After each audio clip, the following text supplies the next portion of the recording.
Self control, धैर्य और संयम, ये एक ऐसा वर्ड है जो हमारी लाइफ के लिए सबसे ज़रूरी होता है।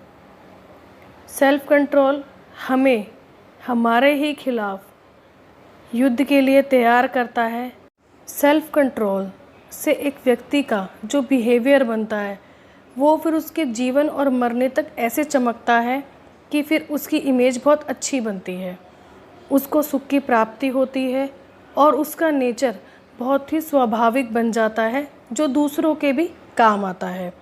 संयम जिसके पास नहीं होता, संयम जिसके पास नहीं होता वो पूरे जीवन अपनी इच्छाओं के गुलाम बने रहते हैं, उन्हीं को संतुष्ट करने में लगे रहते हैं, लेकिन इच्छाओं की पूर्ति कभी भी संभव नहीं होती। स्टूडेंट लाइफ से एक एग्ज़ाम्पल लेते हैं। स्टूडेंट्स को हमेशा अपने खाने पे कंट्रोल करने की आवश्यकता होती है। क्यों होती है? ताकि वो पढ़ाई में कंसंट्रेट कर सके और उसको आलस ना घेरे। यहाँ सेल्फ कंट्रोल की आवश्यकता है। विद्यार्थी उसको कम तो कर सकता है लेकिन अपने जो माइंड को उसको कंट्रोल नहीं कर सकता, उसको कंसंट्रेट करके नहीं रख सकता। इसलिए हमें सेल्फ कंट्रोल की बहुत ज़्यादा आवश्यकता होती है। आत्मनियंत्रण, सेल्फ कंट्रोल की उद्देश्य ये होता है कि हम अपनी भावना, कामना और अपने व्यवहार को नियंत्रित कर सकें। साइकोलॉजी में भी इसे सेल्फ कंट्रोल कहा गया है और इसको देखने के लिए 3 भागों में बांटा गया है। पहला है सहनशीलता, दूसरा है संयम और तीसरा है धैर्य। जिन व्यक्ति के अंदर ये सारे गुण होते हैं वो अपने लक्ष्य को प्राप्त कर लेता है। अब आते हैं हम संयम पे। किसी चीज़ के उपलब्ध होने पर भी सिर्फ अपने नियमों का पालन करना ही संयम कहलाता है। इसको मैं एक एग्ज़ाम्पल के थ्रू आपको बताऊं कि आपके घर में एक चॉकलेट रखी है फ्रिज में, आप उसे नहीं खाएंगे क्योंकि आपको पता है इसको मिल के खाना है, मिल बांट के खाना है। यही संयम कहलाता है।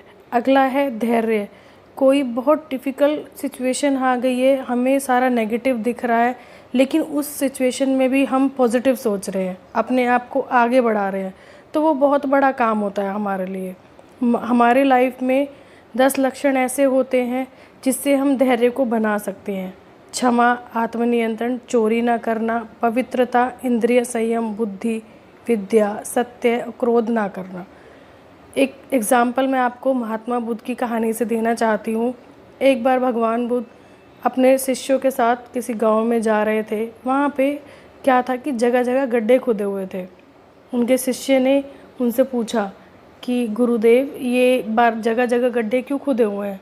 तो उन्होंने बोला कि उस व्यक्ति के अंदर धैर्य नहीं था। उसने सोचा यहाँ पानी नहीं मिलेगा तो दूसरी जगह पे पानी की तलाश के लिए बार बार उसने हर जगह गड्ढे खोद दिए। अगर वह संयम रखता, धैर्य रखता तो उसे पानी भी मिलता और उसका काम भी पूरा हो जाता। व्यक्ति को परिश्रम करने के साथ साथ धैर्य भी रखना चाहिए। तो आज की एक छोटी सी वीडियो थी सेल्फ कंट्रोल के ऊपर, ताकि आप लोगों को अपने ऊपर विश्वास हो, अपने लिए ही आप काम करो, दूसरों को दोषी मत ठहराओ। हमें अपने लिए काम करना है, अपने आप को इम्प्रूव करना है, दूसरों से हमें कोई मतलब नहीं होता है। अपने लिए काम कीजिए, अपने अंदर सुधार कीजिए, दूसरों को दोष देने से कुछ नहीं बनता। उम्मीद करती हूँ आपको ये वीडियो बहुत पसंद आई होगी। Thank you.